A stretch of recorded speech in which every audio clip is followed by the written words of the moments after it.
alias warrant of arrest address to Sylvia Simanes.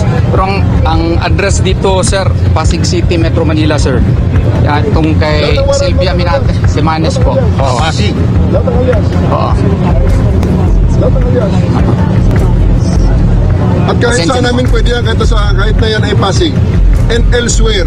Ang warrant of arrest po na ipinakita sa amin ay kay Sylvia Simanes. Ito po ay ang address niya ay sa Pasig City. Sir, kasi ito kasi ito enclosed building. Attorney. So yung address sana, sir, yung address sana. Ito, attorney. Yes, sir. Hindi ito ang lugar para tayo magdebate. Yes, sir. Kung may reklamo ka, maghain ka na lang ng reklamo. Pero ngayon, papasok kami sa ayon sa gusto mo. Okay?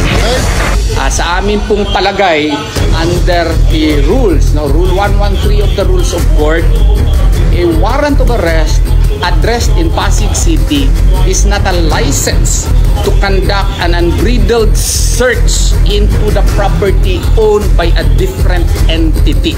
This is the first time ever in the history of the Republic of the Philippines that a warrant of arrest with an address in Pasig City, sole warrant of arrest which has been shown to us, is being used to conduct an unbridled search and now destruction of the property of the kingdom of Jesus Christ. The issue here and the reason tumatanggi si Attorney Torion is because there is a right to the security and sanctity of your domicile.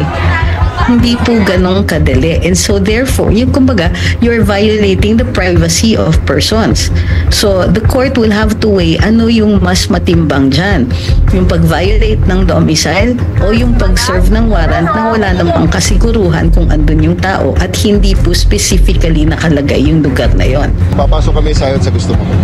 So ang plano mo talaga magpasok, Yes. whether we like it or not, Yes. even if ipagkita namin tong certificate. Magreklamo ka na lang, attorney, kung ito ay isang illegal na operasyon. Magreklamo ka na lang. Sige, magreklamo na lang kayo, ma'am. Hindi ito ang lugar para tayo ay mag-debate. Okay? Gusto nyo mag-debate, dalhin nyo sa korte ito. Saan po kayo nakakita na ang arrest warrant ay gagawing isang lisensya para i-search lahat ng properties, lahat ng buildings po ng KOJC? Wala po yan sa batas. At saka ang arrest warrant po ay nakadirect po sa tao, hindi po sa properties. Hindi naman maliwanag yung pag-enforce ng warrant, at least man lang dapat nire-respeto yung karapatan ng mga tao dun sa loob.